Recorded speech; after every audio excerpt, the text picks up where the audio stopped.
paper money is haram, it's fiat money.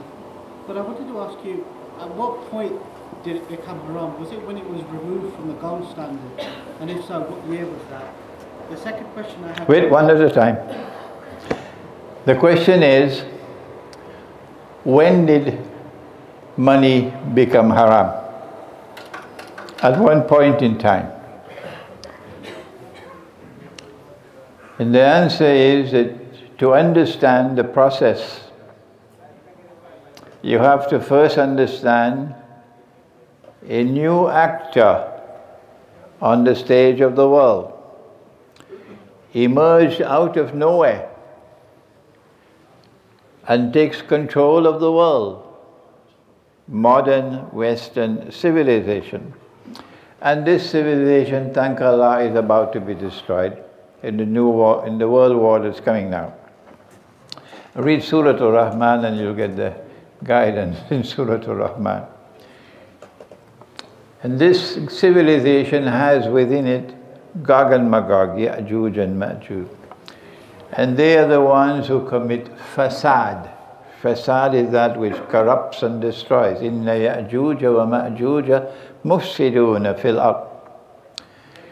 There are those, and there are many, who believe that Gog and Magog will only be released at that time when Nabi Isa alayhi salam returns. And they are going to have the surprise of their life in the grave for their betrayal and their disrespect for the Quran. So let them remain with their views. They don't want to change. Good. Gog and Magog are in modern Western civilization. And they have this capacity to commit fasad, to corrupt and destroy. And one of the things, one of the most important things of all that they corrupted was money. Money. The first stage of the process was the colonization. They colonized India, for example. And when they colonized India, they found India using gold and silver coins. And the ulama of India supported and defended the dinar and dirham. But nobody remembers that now, of course. And then, while the British were ruling over India, they then introduced the paper money. And they were insisting that the paper money is redeemable in gold, and therefore it's halal. There were those of the ulama of India who recognized in which way the wind was blowing. They were men of insight. And they were also men of backbone. And that's what the fast of Ramadan is supposed to do. It's supposed to give you insight, and it's supposed to give you backbone. So if the day of Eid comes, and you still are the same as you were at the beginning, no insight and no backbone, only recycled paper, your fasting has not delivered anything. When they brought in the paper money, some of the ulama of India stood up courageously and denounced it, and insisted you have to remain with dinar, which is in the Quran, and dirham, which is in the Quran. But there were prominent ulama, and I don't want to mention any name, I don't want to embarrass anyone. There were prominent ulama who supported the paper money, even wrote books to support the paper money. Yeah. The paper money was codified in a system in 1944. Prior to that, Britain was doing what she wanted to do wherever she had her colonies. She established her own money wherever she had a colony. And the money was supposed to help her to become richer. So the money was going to support the suctioning of money from the colonies to Britain. And then came the Second World War, and that stopped now. And in the Second World War, you now have the systemization of the monetary system at a place called Bretton Woods. You know the subject. And in Bretton Woods, they decided that only one currency would be redeemable in gold, the US dollar. The US dollar used to be traded at $20 for 1 ounce of gold. You could take 20 US dollars to any bank and you'll get an ounce of gold, $20. Sounds like Santa Claus stuff now, doesn't it? $20, yeah. And then came 1933, and the US government banned the use of gold. Banned it. You can't keep gold. You can't use gold as money. You could keep jewelry, yes, but not gold coins and not gold bars and not gold certificates. You have to give it to the government at 20. At 20. And if you are caught after a certain time, you go to jail for 6 months or you pay $10,000 in fine.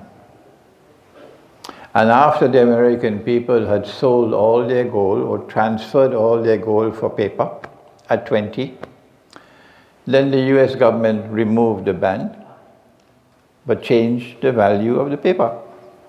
It's no longer 20, it's now 35. So the American people were ripped off of 41% of their gold, just like that. Okay? That was the opening rounds. The opening rounds, 1933. And then after that came 1944 with the Bretton Woods Accord, and then came the International Monetary Fund. And only one currency in the world is now redeemable in gold, and that's the US dollar at $35 an ounce. But not you and I. We can't do it. Only a central bank. Only a central bank. And all the rest of the paper money in the world, including the Islamic Republic of Pakistan. That's right. And the Pakistani feel that I'm anti-Pakistani. No, I'm anti-nonsense. And I'm anti-betrayal of the Quran. That's what I am. Betraying the Quran. From day one to this day, up to now, Pakistan is betraying the Quran. Yes. The Pakistani rupee has no relationship with gold, never had and will never have. And you say you have ulama. It was just paper, that's all. But the relationship is with the US dollar. So when I reached Pakistan as a student in 1964, I spent 1 year at Al-Azhar, 63 to 64, and then I left Al-Azhar and I went to Pakistan, and that was the best decision I've ever made in my life. To leave Al-Azhar University and go to study with Maulana Fadlur Rahman Ansari in Pakistan. The best decision I have ever made in life. Yes. 1 US dollar was 1 rupee 75 paisas. And you used to have chawanni and athanni.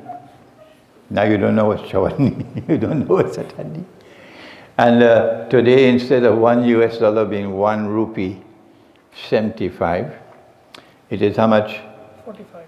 145. Yeah, and still they have peanuts in their head. Is it peanuts they have in their head, or is it potato chips they have in their head? It doesn't matter to me if people become annoyed with me. No, it doesn't matter to me at all. If one voice has to stand up and say it, I'm going to say it. That's why I can't visit Pakistan, no. I would love to go to visit Pakistan, but I say it's no longer the Islamic Republic of Pakistan, it's the Islamic Republic of shoe-shine boys of Muhammad bin Salman. You think I could go to Pakistan after saying that? No, I prefer to die without ever returning to Pakistan, but to have the freedom to speak the truth. Yes. They remained with that rotten system until 1971. It was Charles de Gaulle, not any Maulana, not any Mufti. It was Charles de Gaulle who in 1966 in the French National Assembly, he stood up and he denounced the system, and then long years later came Dr. Mahathir. But before them there was one man in Indonesia. Nobody remembers him today, Ahmad Sukarno. And those who remember him usually laugh at him. They laugh at him because Sukarno took Indonesia out of the IMF. That's right. And these, excuse my language, these donkeys laugh at him because they got their PhD for some British university or American university and become our leaders. Sukarno took Indonesia out of the UN and took Indonesia out of the IMF, and on Judgment Day I pray that Allah may bless him for that. Okay? But then came de Gaulle, and when de Gaulle challenged them in the French National Assembly, then the Zionists took over and they removed de Gaulle. He lost the election. And then in 1971, the French government continued the policies of de Gaulle of redeeming US dollars for gold. But because of the Vietnam War, which was not fought against the communists in Vietnam, that's the window dressing. The Vietnam War was fought so they could get an excuse to print more paper. Far, far, far more paper than they had gold. And de Gaulle could see it, but our Maulanas couldn't see it, no? And when he denounced them, he started redeeming US dollars for gold. You're not supposed to do that. And when they realized this is dangerous, if he keeps on doing this, we don't have enough gold for the paper we printed. If I do that, they put me in jail. But Uncle Sam does that. All he has to do is what Nixon did in 1971. Nixon said, we gave our word, but we don't have to keep our word.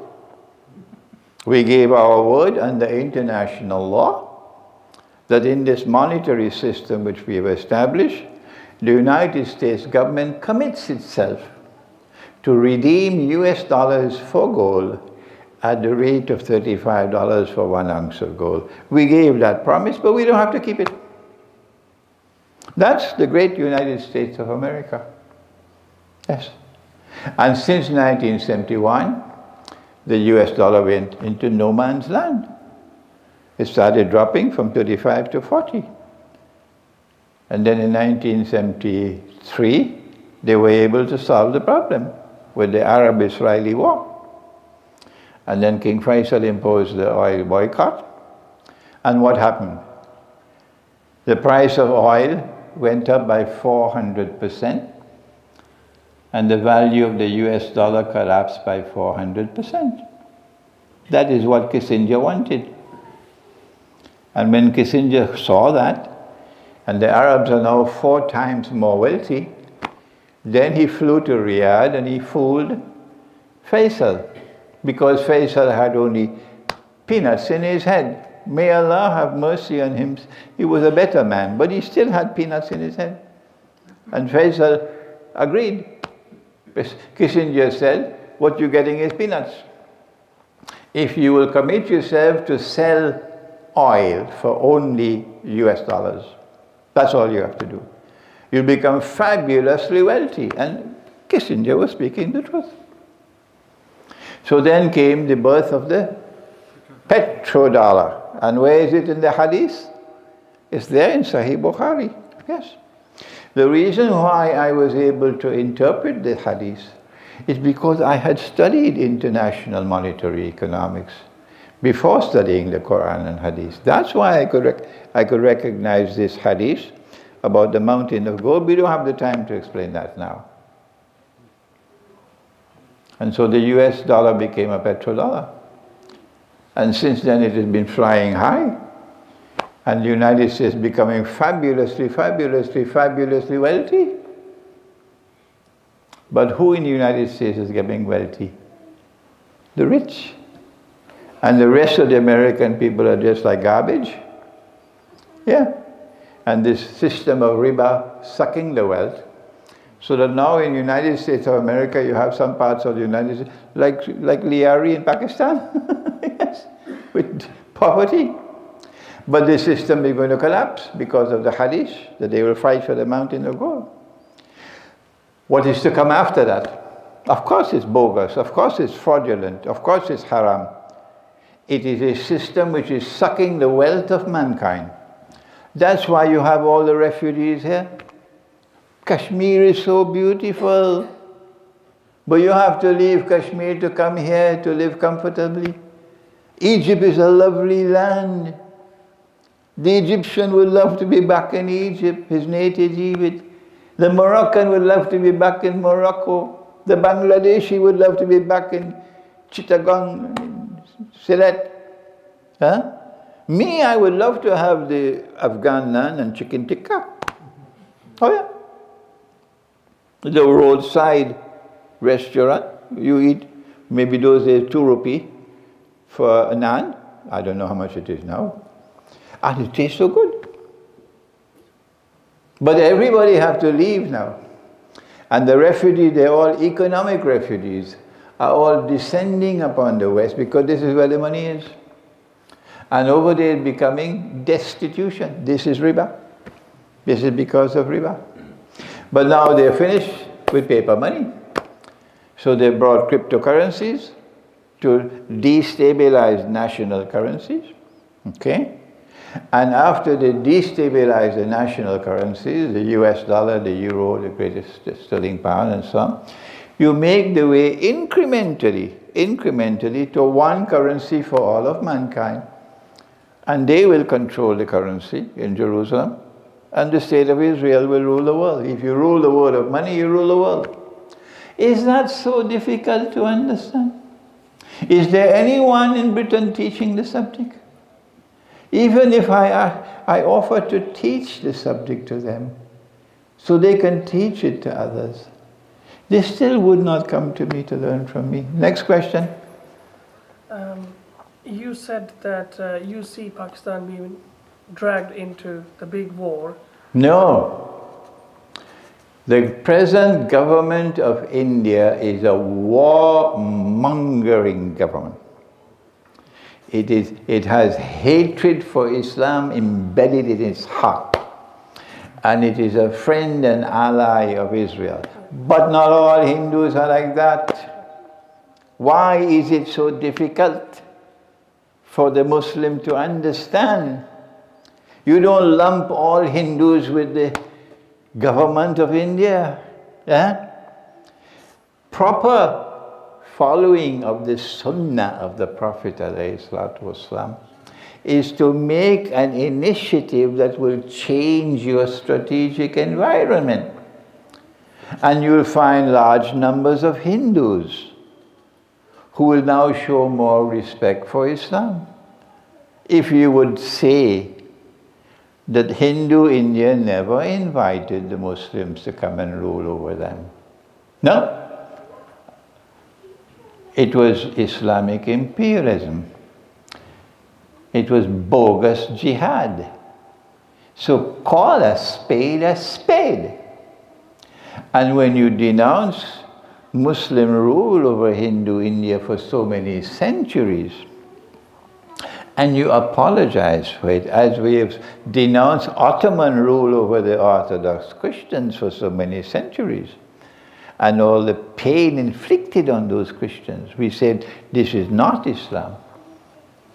And we say, when we conquer Constantinople, we're going to return Hagia Sophia to you. Now look at the Orthodox Christian world. They are changing. They're becoming more friendly to us. I can go there amongst them and preach Islam. If you do the same thing with Hindu India, then I don't know, they have only peanuts in their head, that they cannot understand proper strategy. Proper strategy is to follow the Sunnah, to show Islam as a peace-loving religion. We don't want war. Yes. And if you do that, then there'll be large numbers of Hindus who will oppose their government. So actually, it is a war-mongering Hindu government in India which is lusting for war in Pakistan. That's right. Go ahead. So my question was, do you see any other army, being Muslim army, trying to gather with Orthodox Christians such as Russians fighting in the Big World War? The question is, do you see Pakistan shaking hands with Russia and fighting in the Big World War? The leadership of Russia has something called insight that Islamabad doesn't have. There are Christians in Russia today who have insight. They're conducting the best foreign policy in the whole world today, Russia, okay? And America is looking like garbage compared to Russia. Yeah. When Russia sees Pakistan sitting on the fence, it hurt Saudi Arabia, would hurt Iran, sitting on the fence. And you lay out the red carpet for Mohammed bin Salman just to get money. Russia would know, I cannot trust such a people. Russia will trust Ayatollah Khamenei. When Putin went to Iran, he didn't bother with Rouhani. He went to Ayatollah Khamenei and he remained with him for hours. Ayatollah Khamenei controls the Iranian armed forces. This is a man I can trust. When Russia returned to Christianity, the Chinese looked at Russia and said, now we can trust them. They couldn't trust the Soviet Union. So when India attacks Pakistan, it's only a matter of time. There is no way that Pakistan can win that war. You can fire off a few nuclear weapons and so on, kill a few million people and so on, but at the end of the day, Pakistan cannot win that war unless China intervenes to help Pakistan. This is why Pakistan has had this relationship with China for 50, 60 years now. Will China intervene militarily? Huh? You've not studied. You've not done your homework. The only way that China will intervene to assist Pakistan if India attacks is if Russia also intervenes. Then China will intervene. Will Russia intervene? You're living in dreamland if you believe that Russia will intervene. Pakistan has made a mess of their foreign policy. Mess. Because they've lost Russia. They've lost Russian trust with their foreign policy. That's it. Next question. Sheikh, forgive my ignorance on this subject. My question is on China. I wanted to know, you praise Russia's alliance with China. What's your view, what's your take on the persecution of the Uyghurs Muslims in China? I will only make a comment when I have knowledge. And when it comes to the jihad in the Caucasus, the Chechnya, and the jihad in the Uyghurs and so on in China, the information only comes to me from the CIA. And the only time the CIA has ever spoken the truth, you know, the CIA spoke the truth once, only once. They said it was Mohammed bin Salman.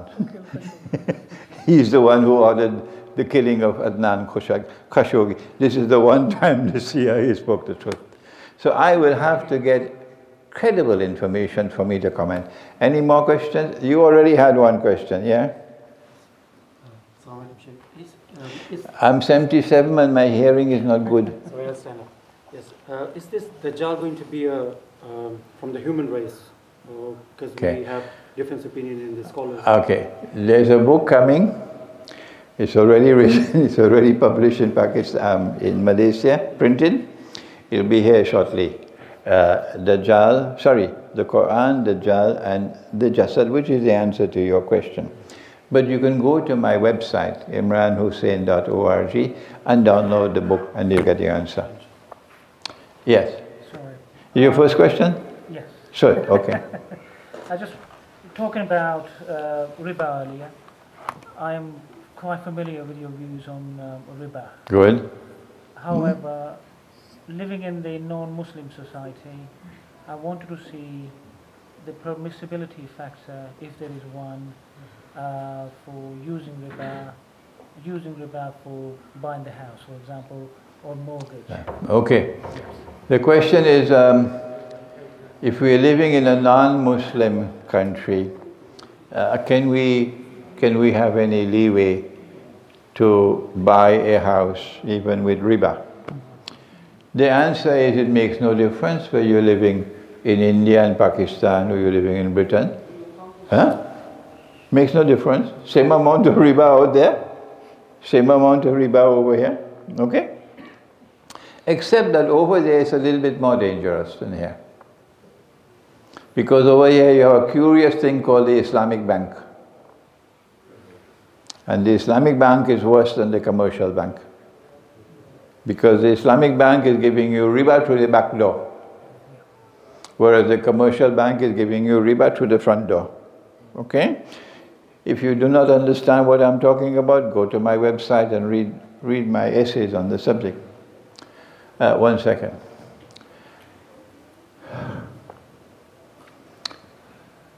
The law permits you to eat pork if you have no food. It's called the law of darura, or the law of necessity. It's there in the Quran. But if you have to buy a house because of darura, are you going to fill the plate with pork? Or will you eat the minimum amount of pork possible just to survive? They are misusing the law of necessity. They don't care about eating the minimum amount of pork. They want the biggest house they can get. That's not the law of the ruler. Number two, when you're eating the pork, should you be enjoying the pork and licking your finger? And be proud of this house that you bought? And boasting to all of Pindi, I bought this house, look at the picture. You're licking your finger while eating the pork. And number three, while you are eating the pork, you must be looking for food and searching for food. And on the day when you get the food, you stop eating the pork. But you sign an agreement, 25 years of pork. You think you're fooling Allah? Huh? Number four, is it possible to rent a place and pay your landlord's riba for him? Yes, this is indirect riba. You're paying your landlord's riba for him. But when you borrow the money on interest and you sign, you are directly in riba. So in a choice between the two evils, which one is the lesser evil?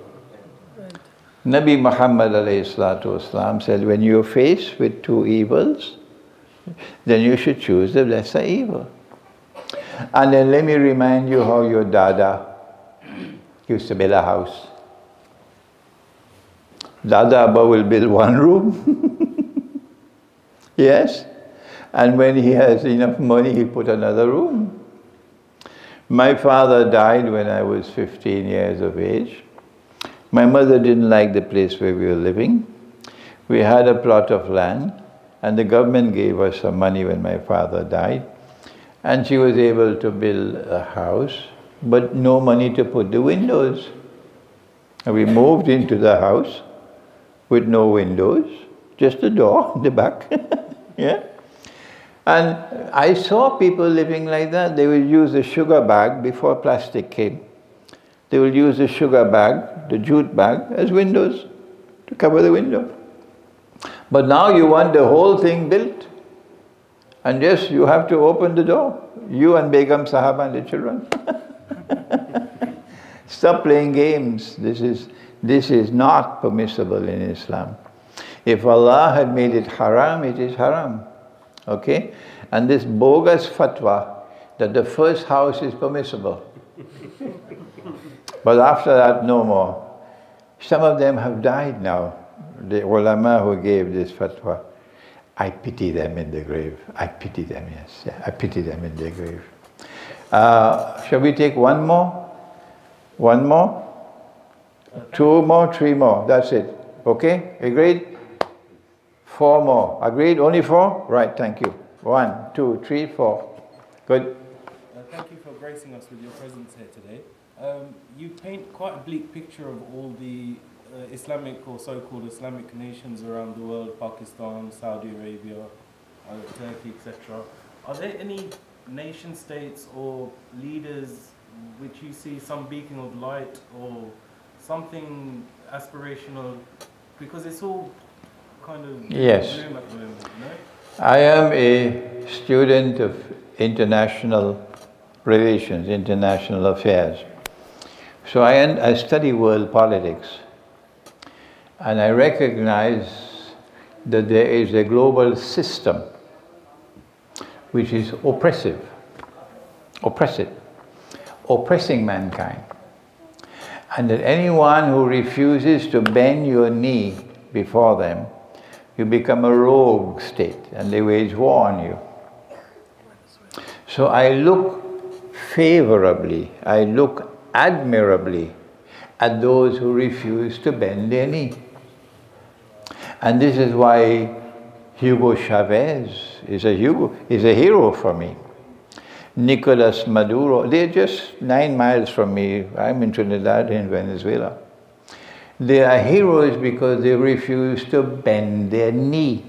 I don't see amongst your so-called Muslim leaders, I don't see anyone who acts the way Chavez acted. When Israel was murdering the people in Gaza, Chavez responded better than any Muslim leader attended. He denounced the Israeli government. He broke diplomatic relations. He expelled the Israeli ambassador.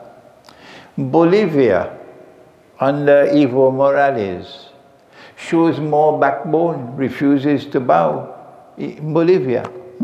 South America is a fertile... Yeah, I'm mentioning 2 countries, yeah.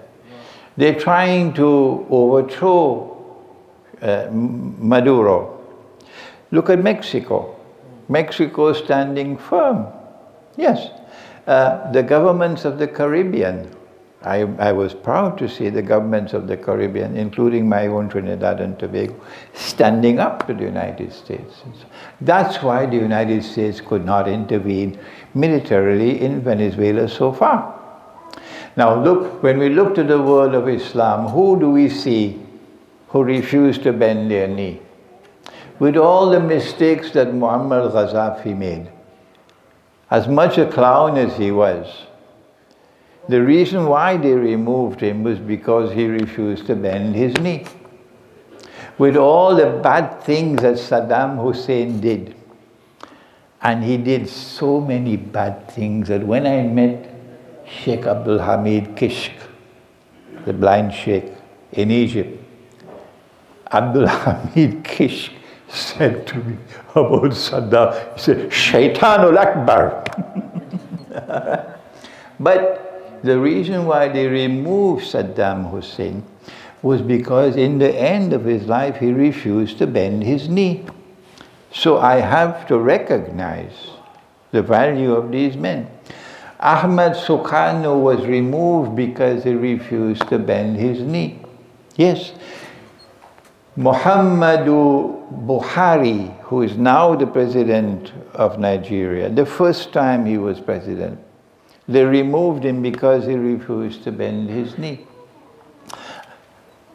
Bashar Assad has demonstrated greater integrity, greater backbone than all the rest. Because Bashar Assad has stood firm, they tried everything they could possibly try, and they failed. But the three most important countries in the world which have refused to bend their knees are Russia, China, and Iran, more Khamenei than Rouhani. Next question, number 2. Alaikum salam. Where were you born? Where were you born? Libya. Yeah. Oh, I could see. Go ahead. I do recognize the fact that the Ottomans, I do recognize the fact that the Ottomans committed much hostility against the Orthodox Christians, and I really support your idea of giving back Hagia Sophia to the Orthodox Christians. But where do you come with the idea of that Christianity is still valid today, despite the fact that Prophet Muhammad sallallahu alaihi wasallam, who was the last of the prophets, and one of the last ayahs of the Quran, وَمَنْ يَبْتَغِي غَيْرَ الْإِسْلَامِ دِينًا فَلَنْ يُقْبَلْ مِنْهُ. Wouldn't it be, if we understand Christianity today, if we take it as valid, it will discredit Prophet Muhammad and his message. In fact, I believe when Jesus ﷺ comes back, I think he wouldn't come as a prophet. He would come only as a political leader. And that's it. No, enough. I don't want you to go any further. What you have to do is to come and spend some time in my company. I wish. Yes, because I can't respond to you. I'm going to take 2 hours. I have to take 2 hours to respond to you. I've been reading the Quran. Yes, yes. No. I don't want you to go further, because you've already made some significant statements that you'll probably not want to make after we sit down and talk. Okay? So let's leave your question until we can meet. Number 3. You're speaking too softly. Where were you born? Tunisia. Tunisia. Good. For a poor country in Africa that need to build infrastructure. Come closer to me. Yeah. A poor country in Africa that need to build infrastructure, and they don't have the basic needs. And the only way for them to build that infrastructure is either they have the knowledge and they have university to have electricity, or they borrow to actually do that. What is the solution for them? Had the ulama of Islam not betrayed the religion, we would not be in the mess in which we are today.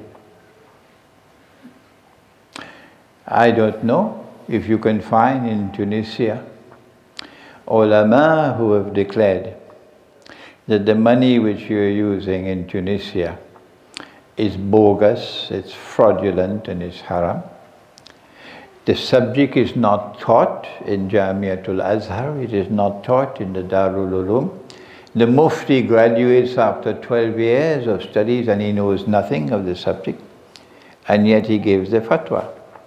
Not only is Tunisia going to remain poor, but the bad news is you're going to become poorer tomorrow, until your people are living in destitution. That's what's happening in the United States now. Yes. In the United States, the suction pump has taken wealth out of the people to such an extent that there are millions in the United States now who are living on the streets. Yeah. So that suction pump will continue to take the wealth of Tunisia. There's no hope for you to rebuild and become a better tomorrow. Rather, you have to prepare for a slavery which is coming ahead of you, unless you can get the ulama of Islam to wake up. That's why our Prophet said, sallallahu ta'ala alayhi wa sallam, the hadith is in the Sunan al-Bayhaqi, يوشك أن يأتي على الناس زمن لا يبقى من الإسلام إلا اسمه ولا يبقى من القرآن إلا رسمه. Meaning, the Quran is there, but you're not studying it. No. مساجدهم آمرة وهي خراب من الهدى. Now listen to the last piece. علماؤهم شر الناس ممن تحت أديم السماء مِنْ عِنْدِهِمْ تَخْرُجُ الْفِتْنَةُ وَفِيهِمْ تَعُودُ. That is where we are today. That is why I don't see any hope. No, I only see slavery coming up. Slavery coming up. Unless we can bring a new generation of scholars of Islam, and that's why I'm in Britain. That's why I'm struggling in Britain. Because I've found about the young men here who were born in Britain. Born here. So they've studied, they know Western civilization. And who have graduated from the Darul Uloom. But who have not been brainwashed. Who are willing to think. They're flocking to me. They're attracted to my thought. I said, but wait, I never saw this in Pakistan. I never saw it in Malaysia. But I'm seeing it in Britain. So there will be something different here. So that's why I'm returning to Britain, not too regularly, because I don't want the British government to become too worried. But I'm actually fishing for a new generation of scholars of Islam who will be able to return to the Quran and study the Quran as it ought to be studied. If you read my books, you will see that I am studying the Quran differently from the Darul Uloom. And the last book I've written, which is not here yet, is still to come, on the Quran, Dajjal and the Jasad. I wrote that book to challenge the Darul Uloom. That's right. I said, come on to the Darul Uloom, come on, show me. Your way of preaching and teaching the Quran and my way, look at the difference. Next. 1, 2, 3, 4. Last one. Assalamu alaikum. Thank you very much for coming. And I pray. Where were you born? I'm from Pakistan. Lahore? Partly from Lahore and partly from Jhelum. Jhelum, okay. Lahore to Lahore. So I have one confirmation actually. You know, I used to tell them in Lahore, I said the gadha and the mitti, the dust of the road of Lahore is more precious to me than the skyscrapers of Manhattan. This was when I was living in New York. So I have one confirmation actually and one question. And somebody asked you a few years back about the Great War. About? The Great War, Malhama. The Malhama. Remember, I'm like a schoolboy. My knowledge is slowly increasing. So I make mistakes and I have to correct myself. Yeah, go ahead. Yeah. He asked you about what he should do. He was from London and you suggested you should leave London and move to countryside. Yes, I still say that. Yes, I still say that. Meant to be in an Islamic country as well. I don't know whether it's an Islamic country. Okay. I don't know. So I think you meant to... Yeah, go, yes.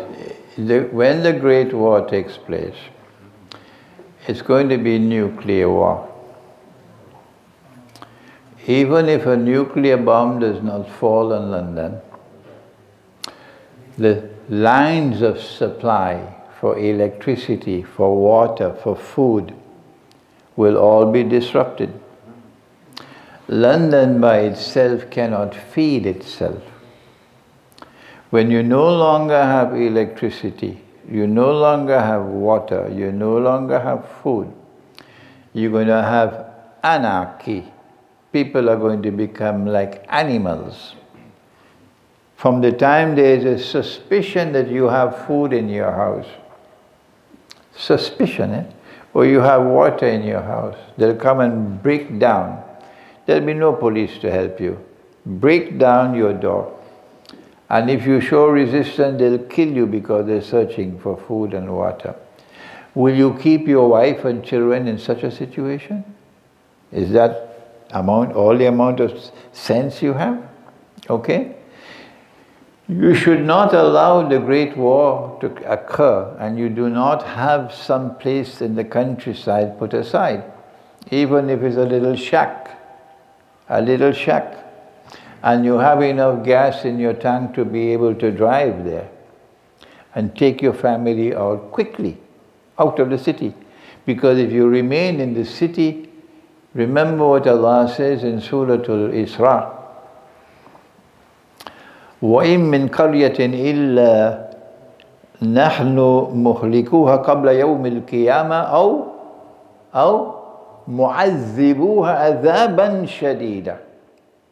That when the Great War takes place, it's not only all the towns and cities which will be destroyed, some of them will not be destroyed but punished with great punishment. This is the punishment. This is the punishment. So I say, if you could leave the Western world, I call it Monkey Town. Read my book, Constantinople in the Quran, and you'll understand what is Monkey Town. Because Monkey Town is going to be destroyed. But one of the nice things about living the religious way of life is we are not afraid to die.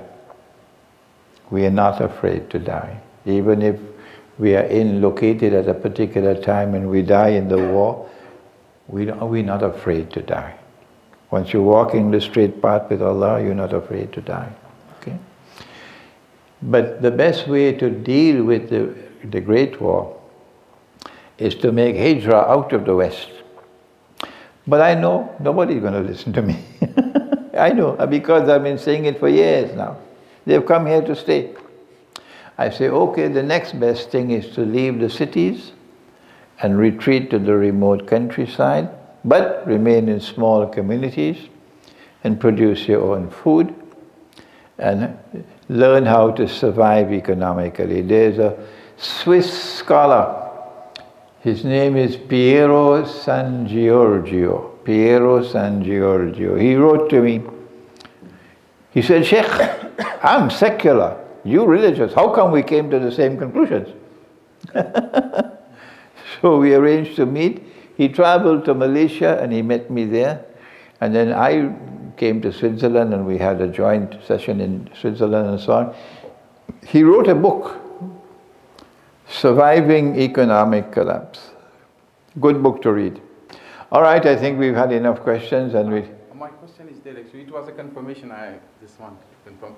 So my question is it the responsibility of every Muslim to implement the Islamic system, and to what extent? Is it first, wajib, or nafal?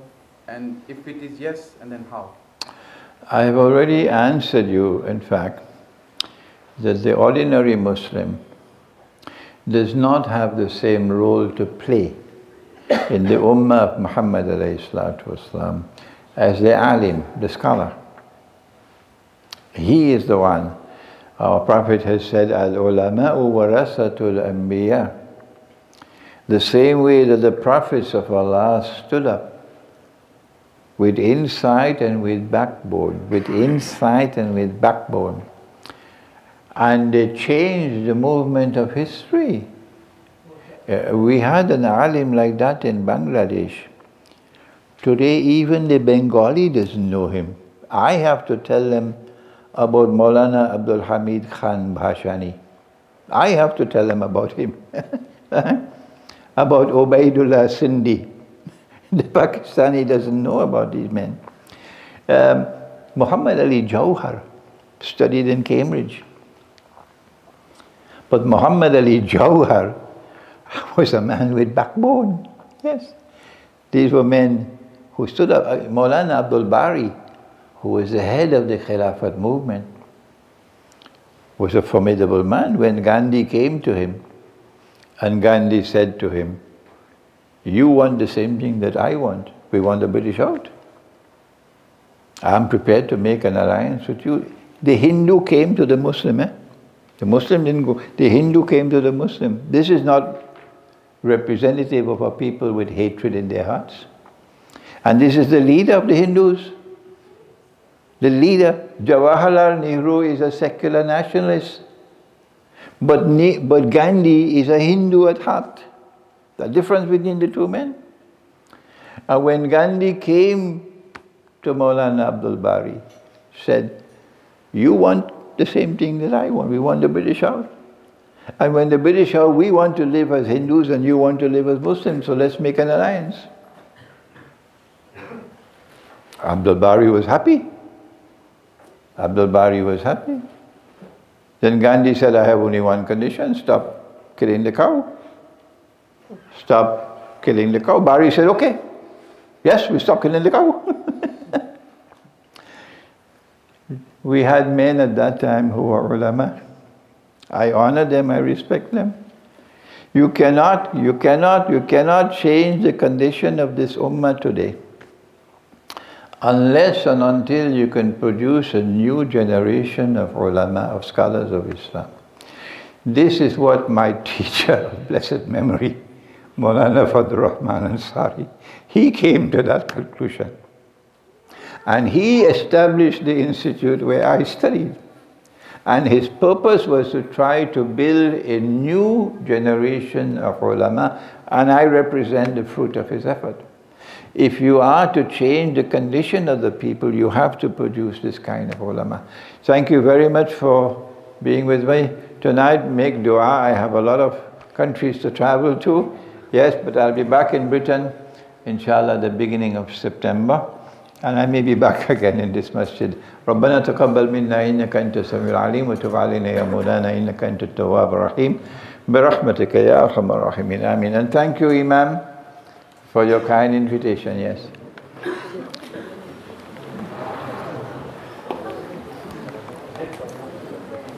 Yeah. Okay.